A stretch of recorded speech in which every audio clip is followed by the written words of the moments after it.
Hello, you non-existent listeners. Tis me again. I'm back.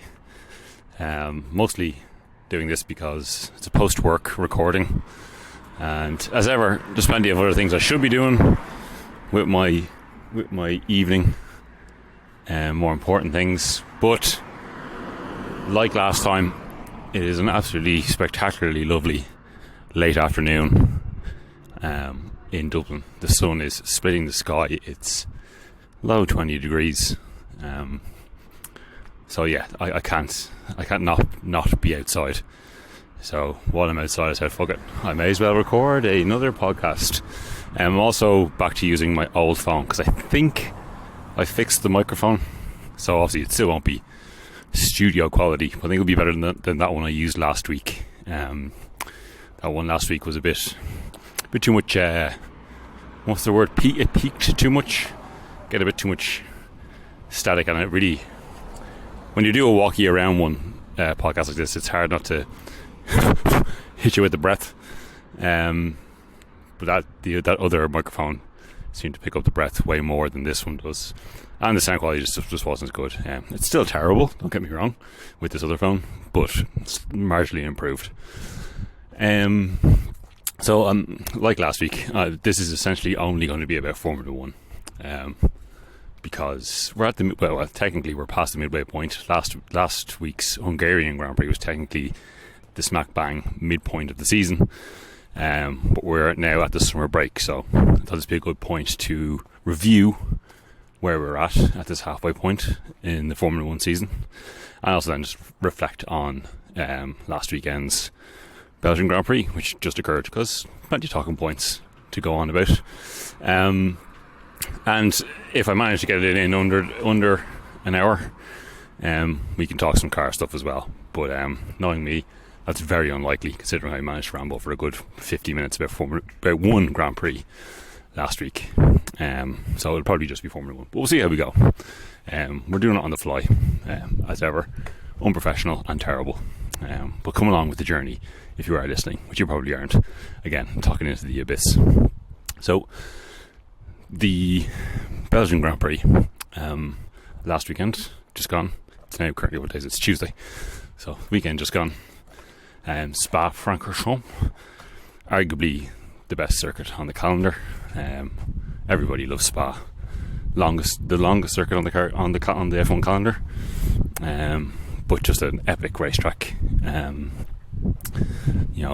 Radion ou Rouge, the Camel Straight, Pouin, to name just a few of the epic corners and straights, obviously, on the F1 calendar. But yeah, it was an interesting weekend. So free practice 1 was in the dry, if I remember correctly. 2 was in the wet, or maybe the other way around. I can't quite remember. One of them was wet. Saturday was a complete washout. Actually, no, FP3 in the morning was dry. Then the F2 race happened. At the very end of the F2 race, it started to rain, which meant it was only an hour between the end of the F2 race and qualifying. So qualifying was wet.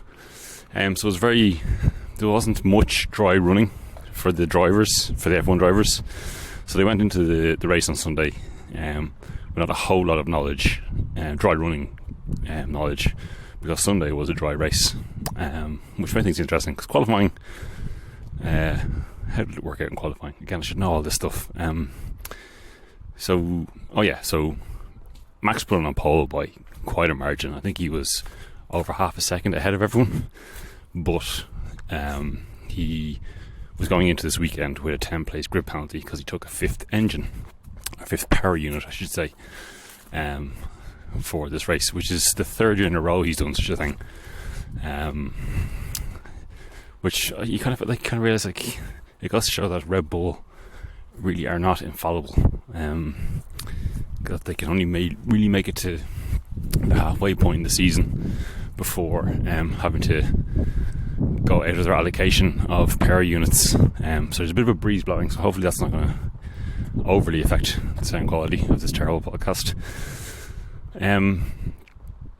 So he took his fifth power unit, which gave him a 10-place grid penalty.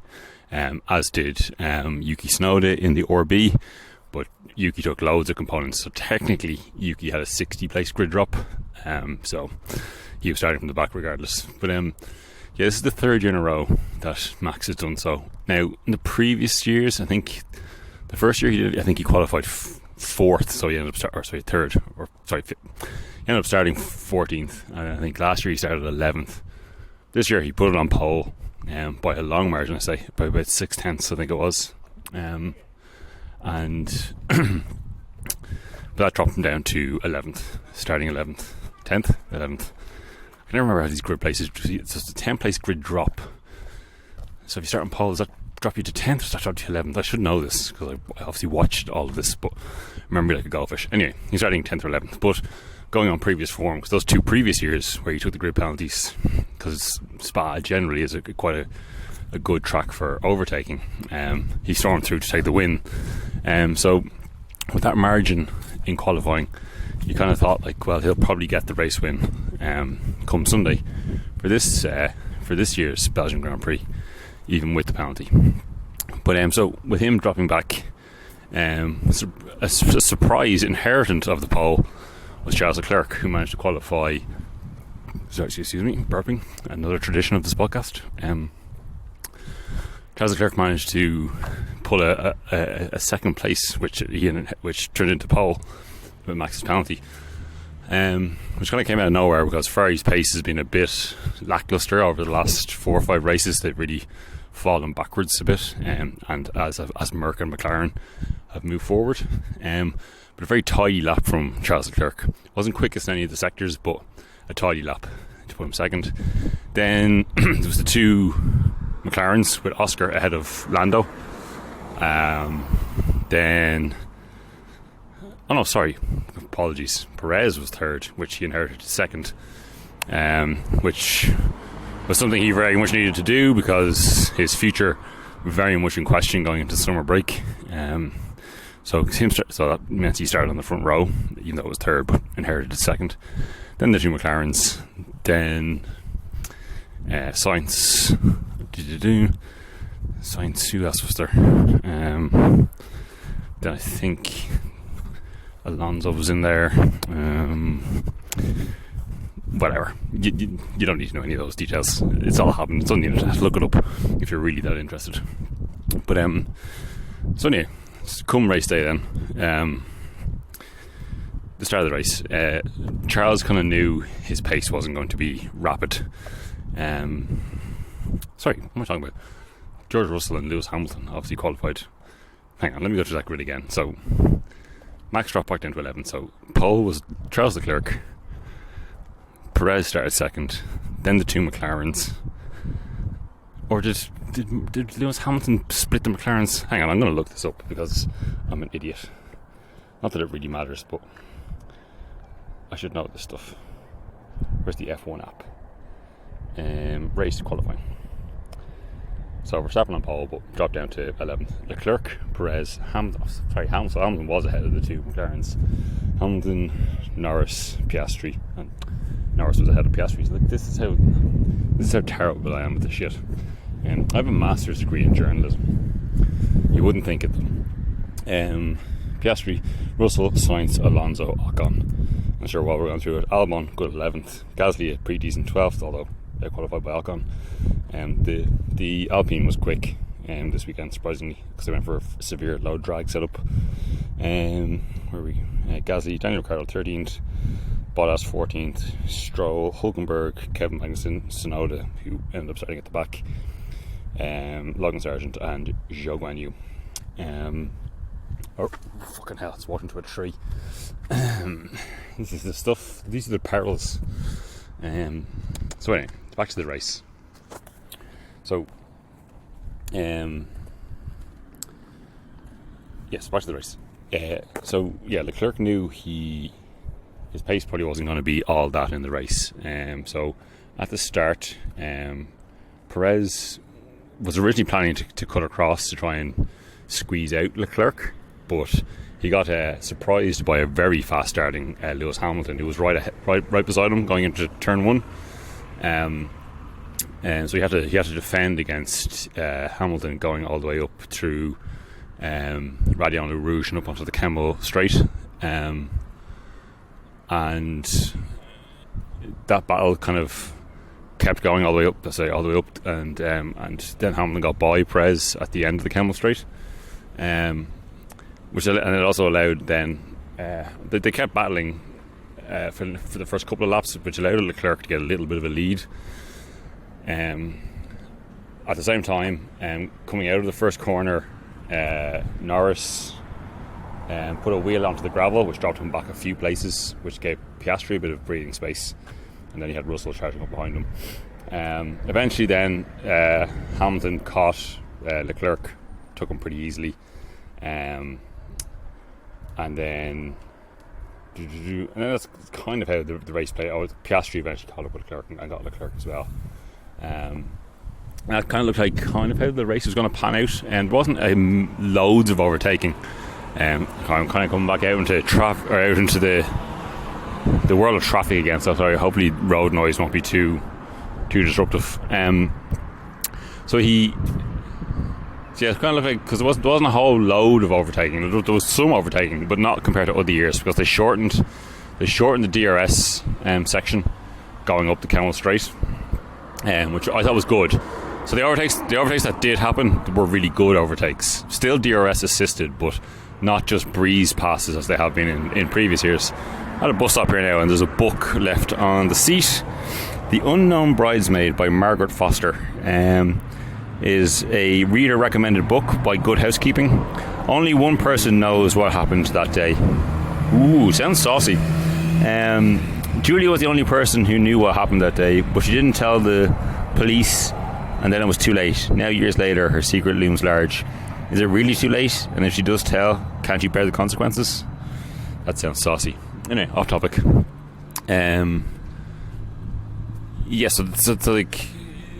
So there was no breezing past on the Kemmel Straight. So you get DRS coming up the pit straight, but the pit straight's not particularly long in Spa.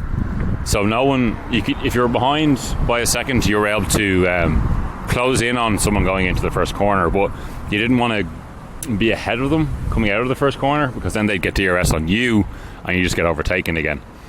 So what the strategic way to do it was use the DRS coming into the first corner, get as close to the person in front as you could, and then use the second helping of DRS going up the Kemmel Straight, and then overtake them at the end of the Kemmel Straight going into turn. So that would be it's turn 2 and 3. But you had to be close enough coming out of turn 1 to make the pass work. So while they were DRS assisted overtakes, they weren't just slam dunk breeze past overtakes, which was good. So the race kind of settled a bit until the pit stops. So again, with the lack of dry running, degradation was kind of a bit unknown. Deg's always generally high in Spa because it's got a lot of high speed corners. It's thermal degradation rather than wear, because there's a lot of heat going through the tyres. So it seemed like it was going to be a two stop race, and that's pretty much what everyone did, bar George Russell, and I think there was one other. Alonso managed to pull off a one stopper as well. So what that allowed Russell to do was he only doing the one stop. So he ended up being in the lead when everyone went in for their second stop. And then not doing a second stop, he managed to hold on to the lead, while Lewis Hamilton was catching up with him, as was Oscar Piastri in second and third. He was able to hold them off and take the win. Now Lewis Hamilton was visibly annoyed that Russell was kind of not so much given that strategy, because George Russell called it himself to do the one stop, and fair play to George Russell. He did pull off a very good race. I'm not a George Russell fan. I don't know why. For some reason, he's the most unlikable person I've ever met in Formula 1. Which is, I don't know, it's very unjustifiable. Sorry, there's a lot of traffic going by here now. I'm trying to cross a road. I can't really find an opportunity. I'm going to take it now. because he seems like a genuinely nice guy, but I don't know, there's something just ungenuine and very British about him. I'm not anti-British, but I don't know, he's a very unlikable character. I don't know what it is. Anyway, but fair play to him. He did really well on that one stop strategy, and it was him who called it, but Hamilton was still kind of peeved. Essentially the race was taken from him because Hamilton did everything right. He had the pace, he took the lead all on merit, and he was managing a good two-stopper, which was really seen as, you know, the way to do the race was to do a two-stop. But as I'm sure you're all aware now, the twist in the tail is George Russell, about an hour and a half, 2 hours after the race, was disqualified for being 1.5 kilograms underweight.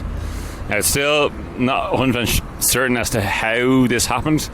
Now, early on in the race, Bono, who is Lewis Hamilton's engineer, did tell Lewis to kind of up the lift and coast. That's when they lift off, coming into a braking zone to allow the aerodynamics to slow the car rather than using the brakes to try and conserve fuel.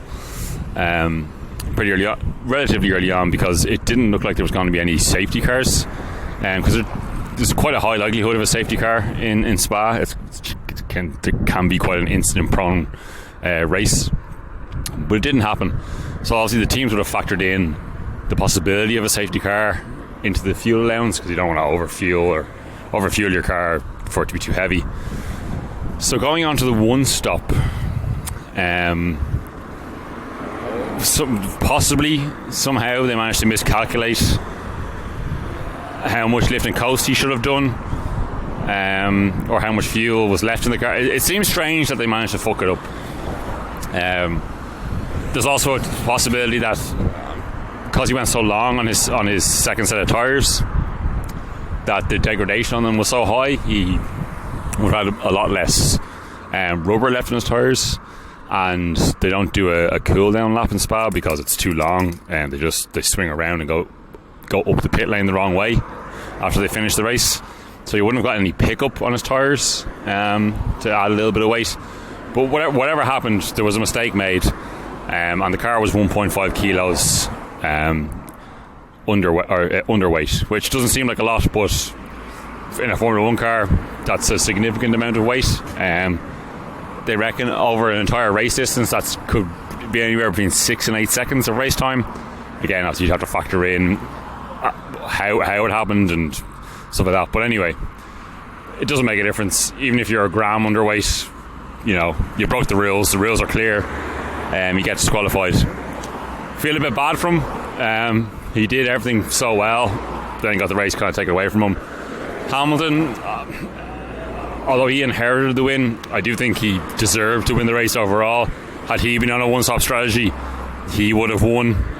He just, you know, he didn't take the initiative like George did, but I think he assumed George was going to be doing a two-stop anyway. I think if he'd been told George was doing a one-stop, Lewis probably would have done the same. So I could understand why Lewis was peeved at the end of the race, but he got kind of what he deserved. I do think George was robbed, but them's the rules. I don't want to say robbed. The team screwed up, because like they have so much data coming back live on the cars. There's no reason to have not known that was going to happen. But hey ho, race victory taken from him, 25 points taken from him. And Lewis Hamilton inherited, that's Lewis Hamilton's 105th race win in Formula 1, which is, that's 10, 11, 12, 13. Schumacher has 91 or 92. This is something I should know. And I'm pretty sure it's 91 race victories, so that's 14 more than Michael Schumacher now. And it was his 200th podium in Formula 1, which again is unmatched by anybody. So he is really still racking up those records, is Lewis Hamilton. And yes, so he has really been reinvigorated after his victory in Silverstone a couple of races back, which is good to see, because he's going to be a Ferrari driver next year. And while I've never really been a massive Lewis Hamilton fan, if he's going to be a Ferrari driver, well, if you drive for Ferrari, you're okay in my books. So I'll quickly run through the rest of the results. So with Russell being disqualified, Hamilton inherited the win. Piastri ended up coming second then, which he seemed pretty content with. Leclerc moved up to the third, which is a pretty decent podium.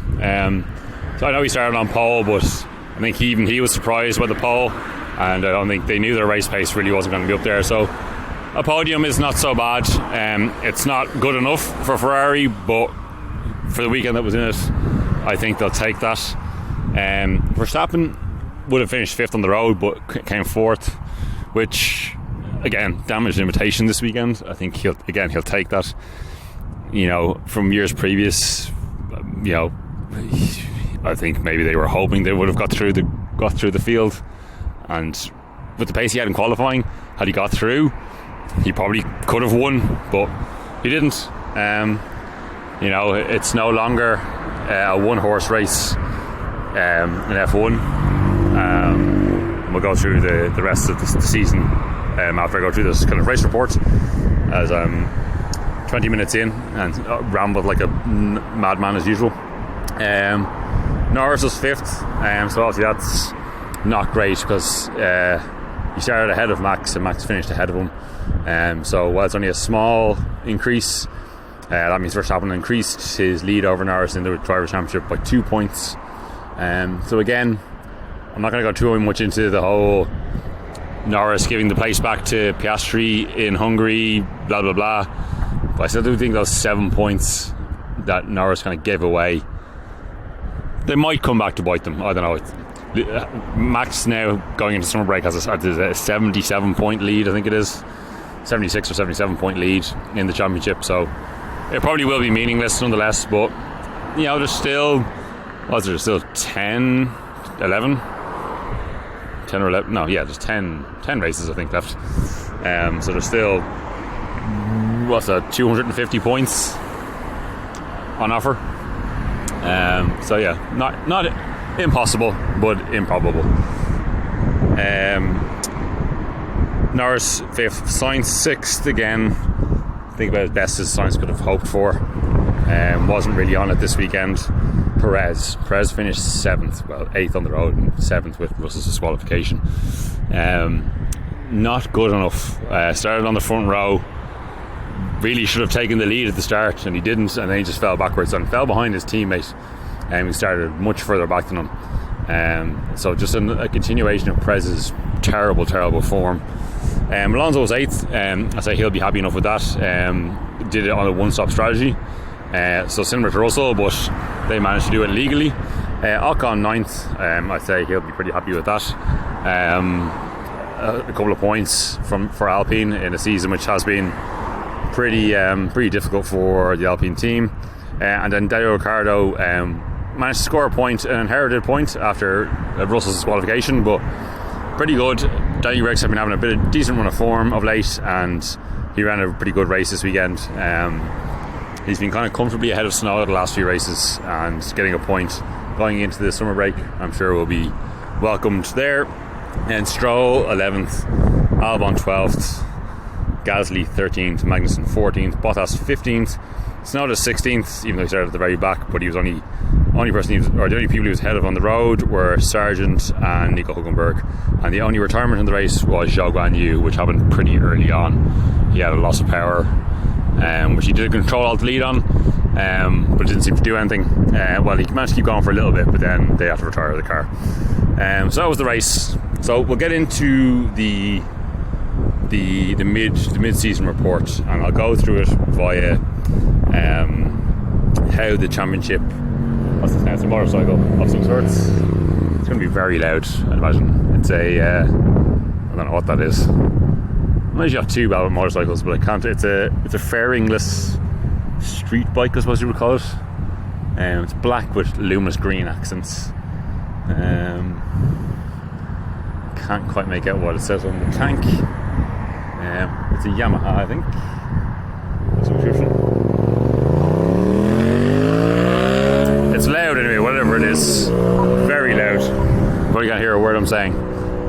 Sorry, where was I? Yeah, so we'll go through the mid-season report. via how the Drivers' Championship is. So, unfortunately, last in the Drivers' Championship currently is Valtteri Bottas. The reason he's last is because his highest finish of the season so far is 2 13th places. He got 13th in, I think it was Monaco, and then 13th in Canada. So he hasn't scored any points, which is more of a reflection of how terrible the Sauber car is this year, rather than the quality of Valtteri Bottas' driving. It's just been a shit show. He deserves more than that. It's just, I don't think Valtteri's done anything wrong this year. It's just the car's just been a bag of shit.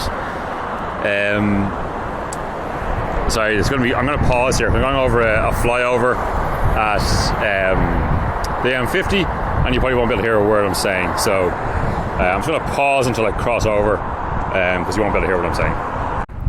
And just like that, I am back. We're still by some main roads, so there will still be some traffic noise in the background. But that flyover there at the M50 was incredibly loud. The M50, the largest noise polluter in the country, which I say is the same for most countries' main motorway roads being the noise polluters, because it's not really engine noise anymore. You don't really hear engine noise, especially that speed. It's more just tyre roar and just vehicles cutting through the air at high speed. Where was I? Yes, so Valtteri Bottas, it hasn't been confirmed as yet, but we're led to believe Valtteri will still be at Sauber next year. So obviously Nico Hülkenberg has already been confirmed for there for next year. But the second seat is kind of still up for grabs. It doesn't really look like Zhou Guanyu is going to keep his seat, but you never know. Chinese investment, and I'm sure there'll be some sort of backdoor talk about keeping a Chinese driver on the grid, because obviously China is such a big market, and after several years of COVID disruption, China is back on the calendar as well. But is he good enough to stay? Hard to say. But let's not forget, Valtteri Bottas is a multiple race winner. I think he's 11 race wins. He is a multi-race winner, although he wasn't the best car on the grid at the time, but still, he did hold his own-ish against Lewis Hamilton. He was certainly a better number 2 driver to Lewis Hamilton than Sergio Perez is currently being to Max Verstappen. So we're led to believe Valtteri Bottas will still be at Sauber next year, but not confirmed as yet. He apparently he is a very good technical driver when it comes to the technical side of things. So he does give good feedback. Don't know how good his feedback can be considering how shit the Sauber is, but who knows. Valtteri Bottas is currently sitting 21st, although there's only 20 drivers, but we'll get to that in a moment. He doesn't really deserve to be last, but the Sauber's rubbish, and that's why he's there. But will he be there next season? Yet to be confirmed. 20th, Logan Sargent. It's kind of, he probably should be last when it comes down to outright pace and talent. But the Williams is marginally a better car than the Sauber this year. But he's just, he's obviously a great peddler. Anyone who can qualify a Formula 1 car is, but compared to the rest of the field, and even some of the drivers in lesser formulas, Logan's kind of, he's had his chance. He has had a small uptick in performance in the last few races, but certainly not enough for his career to continue past this season. Williams driver lineup has been fully announced, which I'll get onto further up this list, but Logan Sargent won't be one of those 2 drivers, as we now know. It does look like they will let him finish out the season. He's not going to be replaced by someone. Here's an unmarked Garda car giving it a welly. Beep beep whoop. They're on their way to arrest somebody. Getting ball necked at a roundabout here because there's traffic islands and stuff like that. You can beep at people, they can't just jump out of the way. There they go. Sorry, distraction. They'll let him. They're going to let him finish out the season. He's the reason he's ahead of Valtteri Bottas in the standings, because his best result so far is 11th. He got an 11th place in Silverstone, so he has one better well, technically two places better than Valtteri Bottas has managed, but that's why he's ahead of Valtteri Bottas in the standings. He actually has one WD on his run sheet here for Australia, because he was withdrawn after Alex Albon put his car into the wall was it quali or was it practice before the race? Anyway, I think it was quali. It was either FP3 or quali, but anyway, Albon actually rode off his Williams, and it couldn't be repaired because the chassis was so damaged. So they took Logan Sargent's car off him and gave it to Alex Albon, which was, you can understand the reasoning, but a pretty hard pill to swallow for Logan. But he didn't bitch and moan about it. He played the team game, and that's probably one of the reasons why, they're going to allow him to finish out the season. It seems like a decent enough guy, and look, he'll have a pretty good career outside of Formula 1. He is American, so he could easily walk into an IndyCar drive, I'd say, and do pretty well there, or whatever he decides to do. He'll be alright with Logan B. People always go like, bitch and mom. Look, being a Formula 1 driver is probably the thing that Logan Sargent's wanted to do since he's been able to form memories. When it doesn't go as well as you hoped it will, it's got to be hard. I know there are worse things that can happen in life, but you got to keep these things relative. I'm sure it's pretty heartbreaking for him, but it is what it is. It's a competitive sport, and you can't keep people in just because you like them or you feel sorry for them. But that's Logan Sargent. 2 years in Formula 1. It's 2 more years than I'll ever have, so fair play to him. 19th, Zhou Guanyu. Again, he is ahead of both Bottas and Sargent, because he has an 11th place as well. So I don't know why that makes him, why that puts him ahead of Sargent. I suppose tell up all the results, he must have more 12ths or something. No 12ths, more 13ths. More 13ths. My name, Zhou Guanyu. Yeah, look, he got to just finally do his home Grand Prix. In his first 2 seasons, he managed to keep relatively close to Bottas. Bottas, although he's further down the fucking championship this season, again, as I said, not really Bottas' fault. But yeah, he's kind of just plateaued now as Zhou Guanyu. You can't see anything more coming from him. He's just kind of consistent. He's very nondescript. Again, doesn't help the fact he's in the shittest car on the grid. But yeah, again, like Logan Sargent, he's had his chance. He kind of had some whispers of maybe being an okay midfield driver, but he was never going to be anything more than that. Again, look, it's not confirmed he won't be there next year, but I think Valtteri has more of a chance of staying than he does, not taking into account the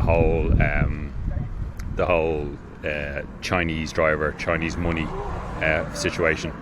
That man got past walking quite briskly and talking on his quite loudly on his hands-free telephone, so I let him go by and let him do his thing.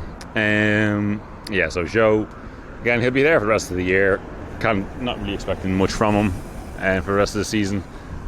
Will he be there next year? Unlikely. Being Chinese and bringing in Chinese investment might play into his hands, but there aren't that many seats left. We shall see. Not confirmed, but I don't expect him to be there next year. Then we have Alex Albon. Again, he's only really down that far because Williams haven't really, they haven't fully booked. They've not performed as they should. They were showing last season. They were showing signs of improvement now that they have strong investment from Darlington Capital, and new team principal James Vales, who is very focused and dedicated and seems like a good guy. But they just haven't put it together so far this season. Now they've signed their second driver for next year, which we'll get onto shortly. A pretty decent name. I'm sure you all know who it is now at this point anyway, but we won't talk about it just yet. But also Alex Albon he's a good racing driver. Like last season, we saw some great performances from him again when the car he probably outperformed the car. But even he this year, now it doesn't have the grid this season is very competitive. It's very tight, as we saw in Belgium. For the first until the first round of pit stops, I think the whole grid was only separated by 12 seconds from first to last. So things are competitive, but the Williams just haven't put together. The car doesn't seem to be slow as such, but it's just inconsistent. So Alex he's the top of that back end group. He probably would be slightly higher up had the Alpines kind of half got their act together recently. But being 18th doesn't do him justice. Similar to Valtteri, he probably should be higher up, but unfortunately the car isn't there to allow him to be further up the grid. But he will be there next year and probably for another couple of seasons to come easily. He has shown plenty of great pace and performance, but just unfortunate that he hasn't had the car to show his full potential this year. Again, can't say too much about him because of that terrible car, but we all know his talent is there and it hasn't gone anywhere. It's just a terrible car. I've said the same thing there about 7 times, but you know what I'm trying to say. I can't really say much more about Alex because he's in a shit car. And then just ahead of Alex is Esteban Ocon. Actually, Albon did manage to score some points already, hasn't he? Before I move on to Ocon, he has 2 9th places. He had a 9th in Monaco and a 9th in Silverstone. So Albon does at least have a couple of points on the board. He has, I can't remember. I don't know how many that would be. You get 2 points, so he's 4 points. So he's the only scorer of the bottom 4. And then just ahead of him is Esteban Ocon. Again, Ocon has strange. Ocon has really he's been doing pretty well the last 3 or 4 races. Here, I'll get the camera going. We have is it a Targa? Yes, it is. Can I get a good snap of that? I shall post that. I don't know how good of a picture that was, but I'll post that picture on the Instagrams later on. Kind of a restaurant mod Targa. Sorry, it kind of breezed by me there. Sorry, where was I? Results and standings. It was announced that Ocon was getting dropped by Alpine after the Monaco Grand Prix, after he made a half-hearted overtake on his teammate before going into the tunnel in Monaco, which almost took both of them out of the race. Took him out, and thankfully Gasly was able to keep going. Kind of since though he's been dropped by Alpine, he's kind of upped his game somewhat. Now overall he's still behind Gasly, but that could be partly Alpine not really giving him everything he needs, because it's rare these days that a team come along and go, you know what, fuck off, we don't want you anymore. Before he had any other drive lined up. Now, as I said, he's had some pretty decent races, especially just gone there in Belgium. He finished on the road 10th, but ended up being 9th. And then he has a few other points. I think he's a few 10th places. Back further in the season. I think in Spain, Canada, I think he scored points, and in Miami, I think he scored points as well. Again, but in an Alpine which is really not up to snuff. Alpine it's a very strange operation, is Alpine, formerly known as Renault. A works team that just is very, very much underperforming. It's been announced they're going to have their third team principal in just a little over a year. After the second half of the season, hasn't been announced who it is yet. Not Agent Formeau. Is it Agent Formeau? Is their current one? Safnauer was replaced by Formeau, and then I don't think we know he's going to take over from him yet. Flavio Briatore's been brought in as like a special advisor, but it's also been announced that they're probably going to I'm going to take a picture of this bumper sticker on the back of this Volkswagen Up. It says, Jesus revealed, Jesus glorified. Sorry, where was I? Desperate performance from a works team, that they're only ahead of the Sauber, which is brutal, and the Williams, which are a much smaller outfit than Alpine would be. So they're a works team, but they've essentially announced from 2026 onwards they're going to stop their factory engine, which is, again, I don't think I've ever heard of a works Formula 1 team stopping making their own engine. So they're going to be a customer engined team from 2026 onwards. Very strange setup, Alpine. Completely underperforming. So again, Ocon's talent, he's a bit fiery. He does some bold moves on track sometimes. He seems to be a bit of a difficult character to work with, but look, when he's good, he's good. So he probably should be further up again the standings. But again, tight season and the Alpine underperforming. That's why he's down in 17th position.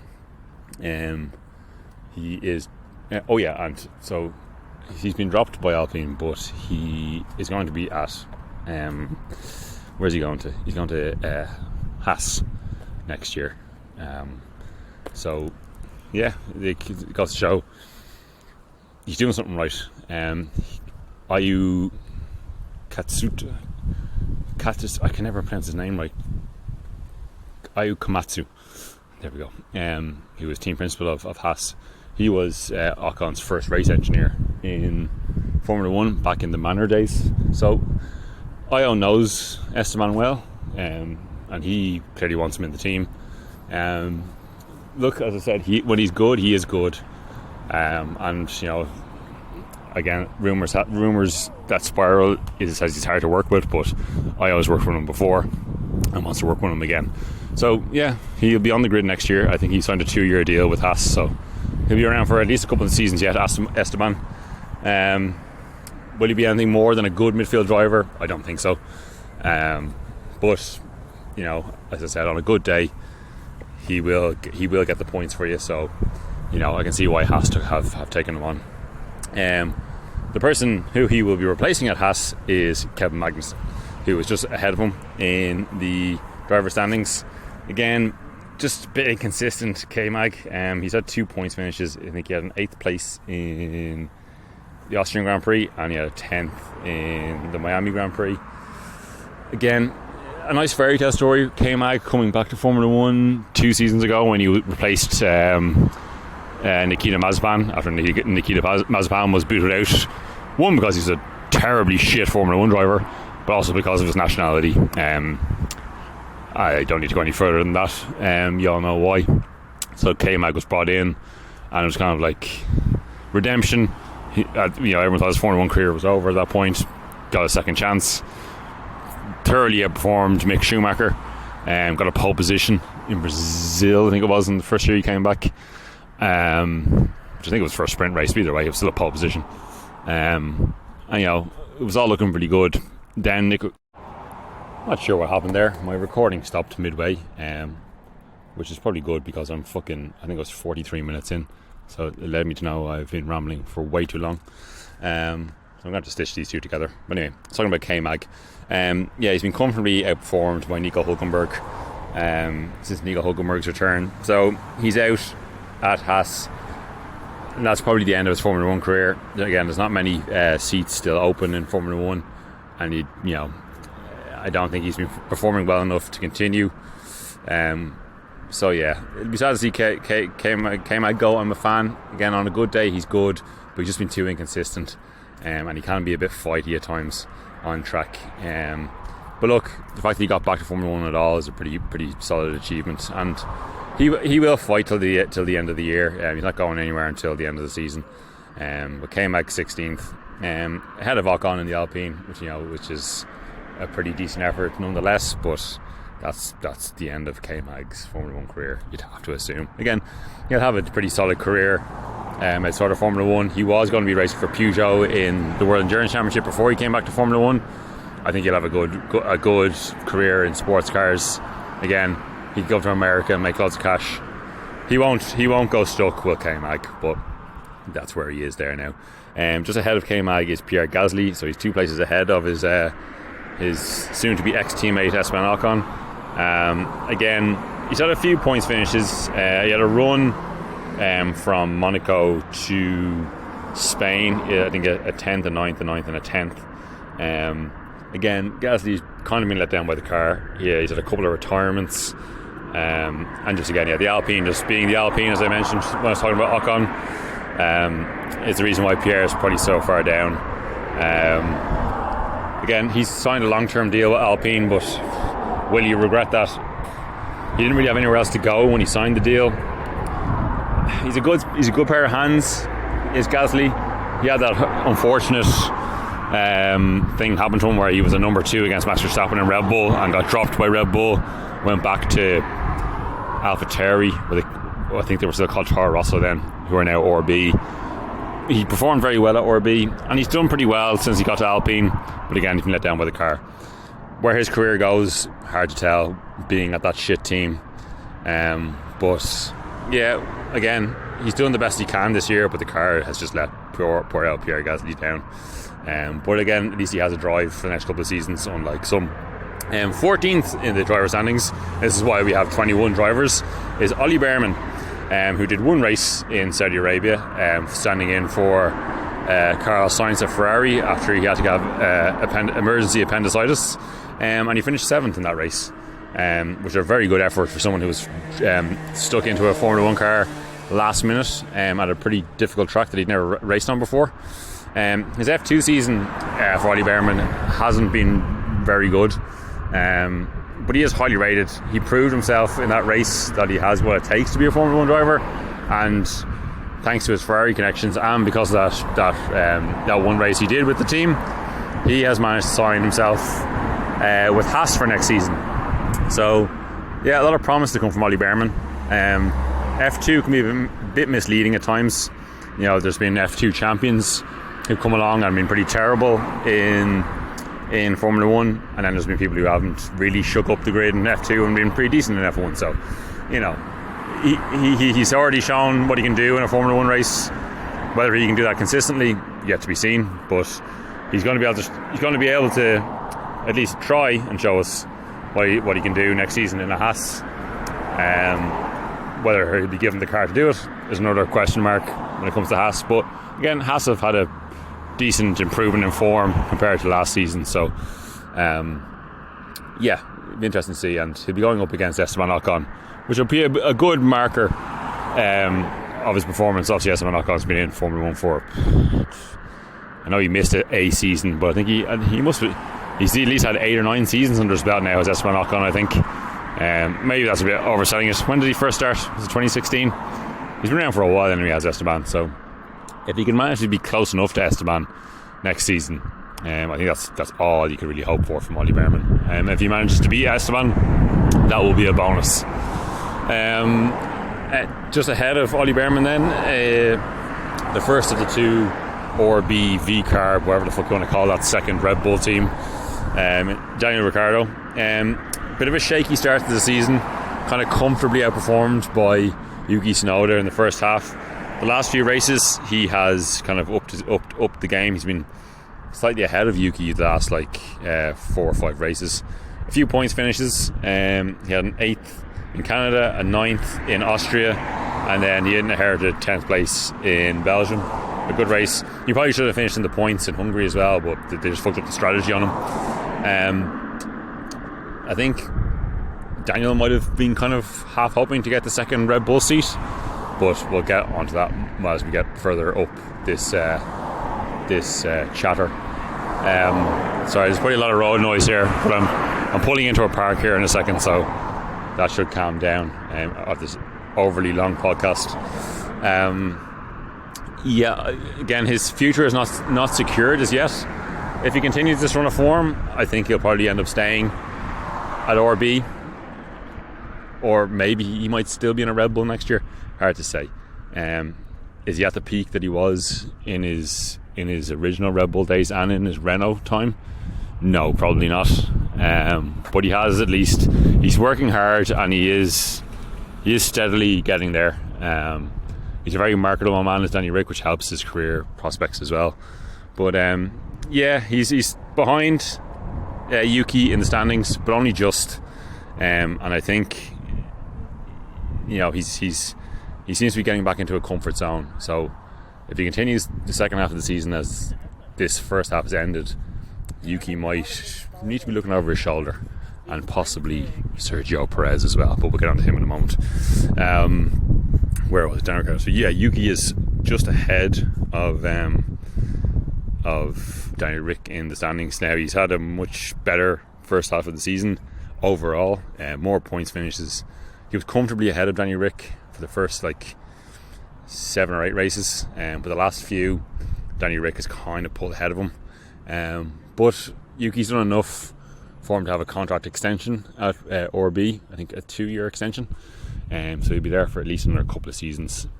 You kind of feel like he should have been given a chance at the top team, but for some reason Red Bull are very reluctant to give Yuki a shot at the top tier team. He's quick, and when he's good, he's good. He can be a bit temperamental, but he's definitely calmed that down a bit since his first couple of seasons. But I just think Red Bull feel Yuki in the top team will be too disruptive up against Max. He'd be pushing too hard, which would lead to mistakes, which Red Bull really just want a compliant second driver just to rack up points for the constructors title and to not upset the apple cart. But yeah, look, Yuki has been steadily improving, and I do think he might need to look over his shoulder a little bit with Danny Rick's improvement in form, but done enough to keep himself going. It's been a decent season from him, and I'm sure with a bit of a recharge over the summer break, he might come back all guns blazing and wipe the floor with Danny Rick. Yet to be seen, but he does at least have a race drive for the next couple of years. Nico Hülkenberg then 11th in the standings. Nico has completely outperformed Kevin Magnussen this season, especially in qualifying, and because he's qualified so high sometimes, he's gone to Q3 a good few times. He's had some good race finishes. He's managed to take a couple of 6th places. He had a 6th in Austria and a 6th in Silverstone, amongst a few other 9th and 10ths, and then a good few 11th places when in the races where there's been little to no retirements.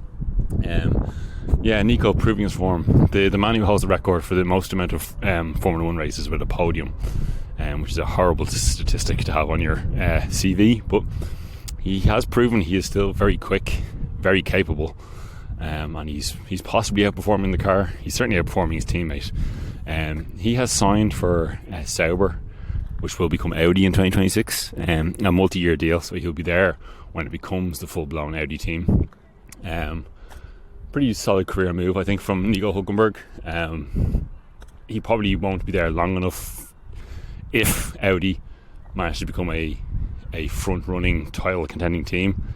There's a question mark about whether that'll actually happen in itself, but I don't think it's a bad career move. I'd say he's probably going to get a decent enough salary from Audi, and he'll end up forming a partnership, and unless things go completely tits up, with one of the largest German car manufacturers, him being German obviously. He'll have formed a good relationship with them, so he'll probably be able to be a brand ambassador or do other forms of motorsport with Audi. A pretty solid career move by Nico Hülkenberg, and fully deserved after the season he's had this year. Very, very, very good performance by Nico Hülkenberg in 2024 so far, and I imagine that will continue into the second half of the season. Then 10th we have Lance Stroll. Again, Aston Martin have been having a bit of a turmoil season. They're outside of the top teams now. They're the head of the midfield, but considering they were mixing it with the big boys last season, it's been a bit of a drop off in form. Now, Aston Martin have a new wind tunnel which will come on song next year. I think it's the most advanced wind tunnel on the grid. I think it's the first wind tunnel that is able to display yaw and stuff like that. There's still rumours that possibly Adrian Newey might go there. Hard to know where Adrian Newey's going at all yet. There's been no confirmation. But so Lance, he's the top driver. He's the last driver of the midfield teams, if that makes any sense. He's been doing okay as Lance Stroll. He hasn't been a million miles off Fernando, his teammate, but I think that's more because Fernando's a little bit unmotivated because the season's been going pretty poorly. But again, look, his daddy owns the team. He's been given a contract extension again because his daddy owns the team. He's picked up some points finishes. Has been outperformed by Alonso overall, but he's not a million miles away from him. But I said that's mainly because the car is kind of shit and Alonso's a little bit unmotivated. I think if they were having the same season they were having last year, I think Alonso will be much further up the road from Stroll, but that's the way it is now. But nepotism wins sometimes, and it's winning for Lance Stroll. So yeah, his teammate Fernando Alonso is just ahead of him in the championship. He's had a lot more point scoring finishes than his teammate. Well, not a lot more, but quite a good bit more. Again, but Fernando's been a bit, Fernando, when Fernando's not in a good mood, you hear it over the radio, and it kind of reflects in his performances. Now he's still doing great things for a Formula 1 driver who's in his 40s and still crushing it, still beating his much younger teammate. I just Aston haven't really given him the car this year to prove his full worth. He is contracted for another couple of seasons. Whether he sees out that contract is another thing. He says he will. He's kind of said he's going to be with fucking Aston Martin outside of Formula 1. Like, he's going to be a long-term employee of Aston Martin going forward in the future. But unfortunately, I don't think any more success, be it race victories or certainly not championships, are going to happen for Fernando Alonso at this stage in his life and career. But then again, look, if Adrian Newey goes there next year, the 2026 car, new regs, who knows. But yeah, Fernando doing as much as he can. He's just outside of the top. Red Bull, Ferrari. Yeah, he's the last driver just behind the top four teams, and that's about as best as he could hope for, not being in one of those top four teams. Not surprising, because Fernando is Fernando. He is a legend, but is a bit frustrated. Sorry, I'm very much rambling. The second half has gone 12 minutes, so that means 40, 50. So I'm almost at an hour, so I'm going to have to try and rattle through the rest of the drivers here. George Russell, I said, unfortunately, he got himself disqualified from the Belgian Grand Prix. He's been kind of outshone by Lewis this season a bit. He was kind of proving his worth against his 7-time World Championship teammate in his first couple of seasons at Mercedes. The first year was kind of hard to say. The car was pretty terrible by Mercedes standards, and Lewis did a lot of experimental setup work for Mercedes, so that kind of gave George a lot of opportunities to do better than them. But look, he did hold his own. He's clearly a very good racing driver. He has certainly proven that. Has to iron out a few things. He will be the team leader at Mercedes next year. Whose teammate is going to be, not fully confirmed yet. Obviously Lewis is going to Ferrari, but it's looking like it's going to be Kimi Antonelli, who's an F2, because Toto doesn't want to miss out on another protege, because he missed out on Max when Max originally came to Formula 1, although he is still courting Max. So that's not completely out of the realms of possibility of Max going to Mercedes. It's unlikely. But if that's not happening, you have to assume Kimi Antonelli is going to be George Russell's teammate next year. But he's going to be team leader next season. He did win in Hungary, didn't he? Did George Russell? Where are we here? George Russell. It's Hungary, isn't it? No, sorry, Austria he won. And then he's had a few podiums here and there, a couple of pole positions. So a decent season from George Russell. And like Mercedes started off the season pretty poorly, but they've certainly come on leaps and bounds. They've overtaken Ferrari pace-wise in the last few races. But Lewis Hamilton has had the legs on him, which we'll get onto in a moment. But yeah, George will be at Mercedes at least for another couple of years. But if Antonelli does get in there and live up to his hype, and if Max Verstappen does decide he wants to go to Mercedes, George Russell might not be secure in that team in the long-term future. Sergio Perez, 7th in the World Championship. That is, so he's, considering his World Championship teammate is leading, that is a big gap. It's the biggest gap between teammates in the entire run of drivers here. He started off the season okay, not a million miles away from Max and doing what was asked of him as a number 2 driver at Red Bull. But then ever since like Imola onwards, he's just been miles behind Max Verstappen, to the point where he's over 100 points, I think it's 120 something points behind Max. Red Bull are still currently leading the Constructors' Championship, but both McLaren and Ferrari are not that far behind at this point. And you kind of feel if Perez's season keeps going the way it goes, Red Bull could potentially not only come second, they could be third or maybe even fourth by the season end in their current form. I'm going to pause here because there's a bunch of fucking loudmouth youths coming towards me, so I'm going to pause because they will just ruin everything. And I'm back. Yeah, now the surprise thing was we've gone into the summer break here now, and it was very much, there was a meeting with Red Bull yesterday between Helmut Marko and Christian Horner and every other senior member of the Red Bull team about where to go with Sergio. And to be honest, everyone, probably even Sergio himself, kind of assumed that he'd be out. Now, there hasn't been like a proper official statement released, but Christian Horner has said to the press that Sergio will be in the car after the summer break, which is surprising. I said it looks like they're going to lose the Constructors' Championship by having him there, because he is just dropping points compared to his teammate left, right and centre. He signed a 2-year deal, was it after Monaco, which again you have to assume had performed. There's a Megane RS, can you hear it? There you go, a white Megane RS.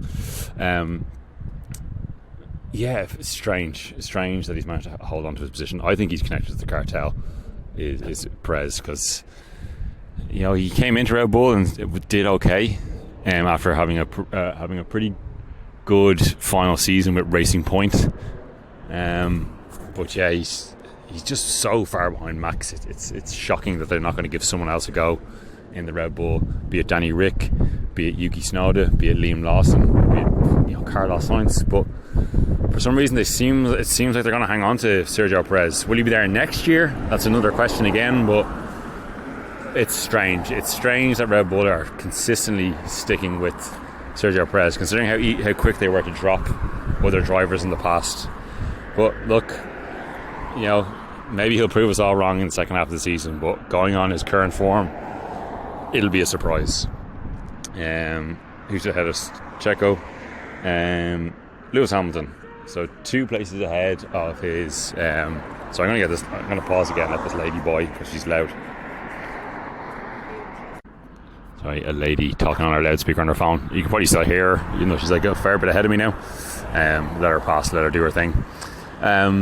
Lewis Hamilton, only 2 places ahead of his teammate, but at this tight. Here's 2 driveways. There's a first generation and a second generation Avensis in one driveway. Then their next door neighbour has a Civic, which is an interloper, but they have a third generation Avensis, and they're all silver. There you go. It's interesting. Is it? No, it's not.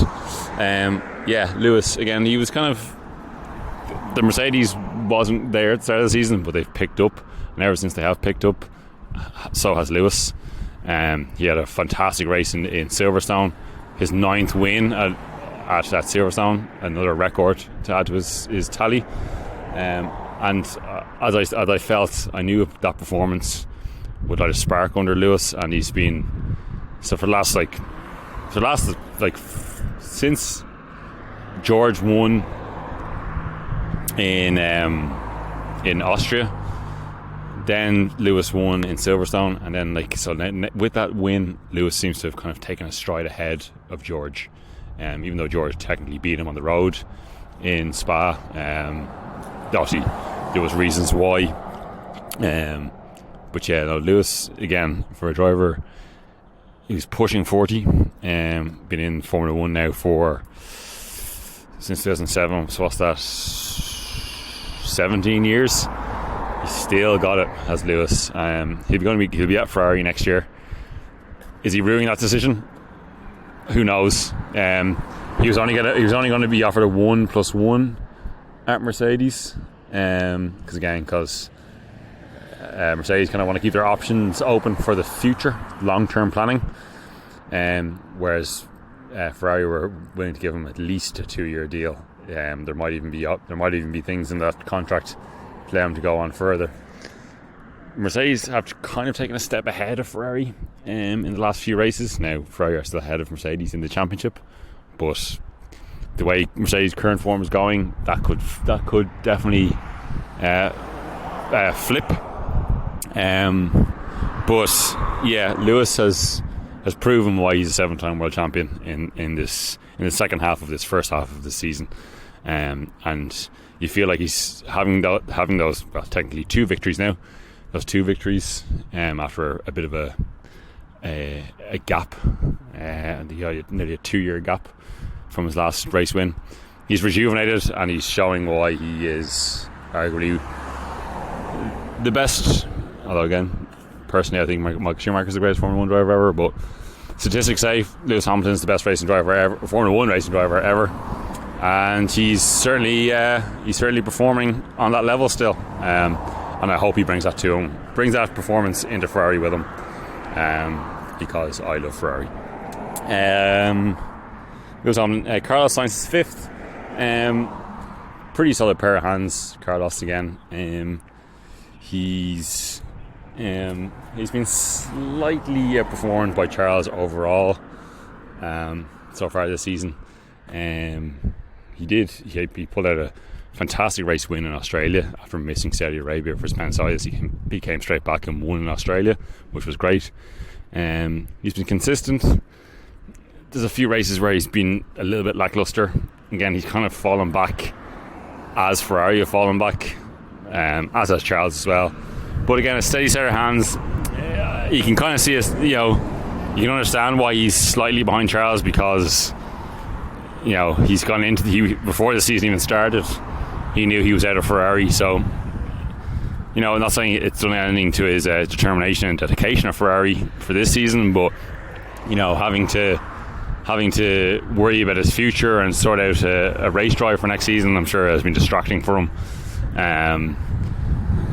But yeah, it's a shame that Carlos has had to move aside for Lewis Hamilton. You can completely understand why. Obviously Ferrari weren't going to say no to Lewis Hamilton coming into the team. Charles is kind of their baby as well. Like, if they're going to choose between the two, Charles has overall been the better of the 2 drivers, again only marginally.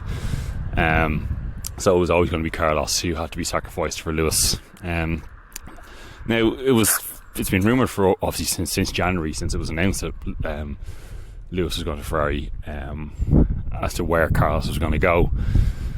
Like, he could, will he go to Mercedes? A front running team, probably deserves a seat there. That's not happening. Could he go back to Red Bull? He never got a drive at the top team, but he was with AlphaTauri, was pretty close to Max when they were teammates. Was it called AlphaTauri back then? No, it was called Toro Rosso back then. He was pretty close to Max, and he's proven he's a solid pair of hands. But no, doesn't seem like there's a door open from there. And then there was talks of would he go to the Sauber Audi situation. That's not happening. Alpine was being touted now that Flavio Briatore's back, but that's not happening either, which I can understand. I wouldn't go to Alpine either if I was Carlos Sainz. But the one that he's gone for is Williams. It seems the reason he's going with Williams, despite their pretty lackluster performance this season, is because they're willing to give him a 2-year contract, and he wanted a multi-year deal. So the driver lineup at Williams next year is going to be him and Alex Albon, which is a pretty strong driver lineup for a team which is very much at the back of the grid. Now, there's a good chance, no, not a good chance, but there's a chance that Williams come back after the summer break and up their game. Like they did show last season that they have the capability to punch above their weight. There's also possibly a rumour that maybe Adrian Newey's going to go to Williams. Maybe Carlos knows that. Maybe that's one of the reasons why he's signed for them. but it's a big step backwards for Carlos, who, he's 30, so when he finishes his 2-year deal, he'll be 32, going on 33. He could definitely still have another contract, if not another 2 contracts, maybe even 3 contracts ahead of him still, the way people are going. Look at Fernando and Lewis. But it's an interesting turn in a career. He probably deserves a better drive than what he's going for, but look, Williams could surprise us all going forward, and maybe he knows some stuff we don't, but in the short term it'll definitely be a step backwards for Carlos. A solid season, despite the fact he has been dropped by the team for next year, but he has been marginally outshone by his teammate Charles Leclerc, to the point where there is an interloper in between him and Charles, and it's Oscar Piastri. Oscar Piastri had a very good debut season in 2023. He was outperformed by his more experienced teammate, but he was pretty close for someone who was a rookie. Managed to win a sprint race in his first season. The start of the season was he was fairly outshone by Lando at the beginning of the season, but as this second half of this first half of the season has gone on, he's gotten much closer to Lando. Lando got the first win in Miami, and the momentum, he had a couple of pole positions as well from Lando. The momentum was definitely behind Lando, but then the last few races, it's kind of I wouldn't say it's swung Oscar's way, but he's much closer to Lando now, and he's only in his second season. Obviously there was the whole, again I'm not going to get into it, but the swapping of positions in Hungary, which gave Oscar his maiden F1 win. He had that sprint win last year, but his first full win. But Oscar did deserve to win that race. Had things played out normally, it's a bit of an iffy strategy call by McLaren. He's good. He consistently improves, does Oscar. I wouldn't be surprised if Oscar jumps the person who's ahead of him in the championship currently before the end of the year.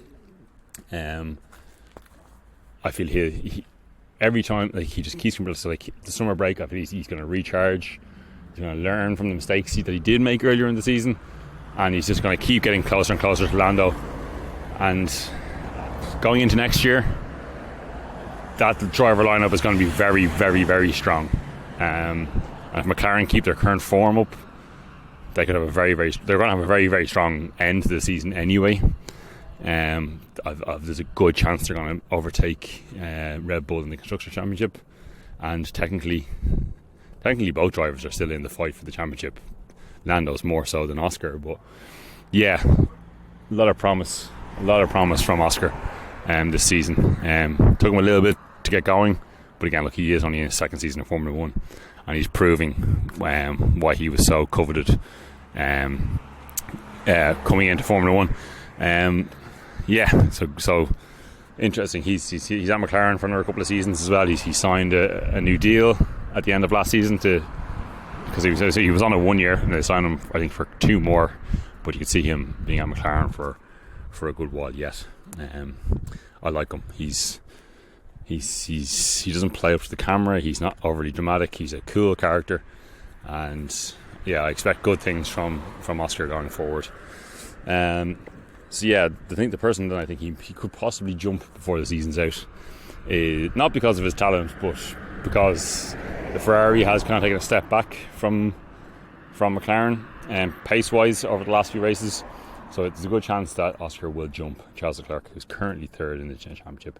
Now Charles, again, he's had a bit of a wishy-washy season. Carlos kind of had the legs on him early on, but then he caught up with him. Then he also had that great weekend in Monaco, and then things kind of went off the rails both for Ferrari and Charles after that. Slowly the upgrades that Ferrari brought didn't work. They're kind of coming back on steam a little bit, but they're still behind Red Bull, McLaren and Mercedes now at this point, pace wise. So there's a lot of regrouping to do over the summer break for Ferrari and Charles and Carlos at that. But you kind of feel like they're going to end the season possibly the fourth quickest car They'll probably end up finishing the season third if Red Bull do hang on to Perez, because Charles is certainly a stronger driver than Charles, as is Carlos. Then Sergio Perez. So yeah, I'm going to have to wrap this up now pretty quickly, because I'm 31 minutes into the second half, so I'm now well over like an hour and 20 minutes into this podcast. So I'll wrap up very quickly here now. So second place, Lando Norris, having a fantastic season. Finally got his maiden win in Miami, and he's just been racking up the podiums and points finishes. Little bits of inconsistency, mostly at the start of races, having bad starts, and then having bad first couple of corners, which have caused him to drop down a couple of times. Now he's managed to come back most of the time and either finish on a podium and fight for wins. He still only has the one win under his belt, and his teammate is catching him. So he does need to look over his shoulder. He is still comfortably the number one at the team, but there's a few things he needs to iron out to really get himself as a top driver. But I do believe he is a future world champion. He's still in the championship fight. It's unlikely he'll catch Max, with Max stealing a march at the beginning of the season and being 77 points ahead of Lando currently, but it's not over yet. He's his own worst critic, which is probably part of the problem for Lando. But look, it's been a great season. He is at McLaren for the next. I think he signed until at least the end of 2026. But again, I could see him having a long-term relationship with McLaren. It might be longer than that. I think he signed a long-term deal last year. He is, there are other teams out there who covet his talents, but I expect a lot of. Again, I think a regroup over the summer break will be good for Lando, and yeah, I expect a lot more good things from Lando going into the second half of the season. And then we'll wrap it up with Max Verstappen. So yeah, look, Max, as ever, is arguably the best driver on the grid currently. That's why he's a 3-time world champion. That's why he's leading the championship currently. The start of the season was very good, bar a technical mishap in Australia, and a couple of strategic errors by the team here or there.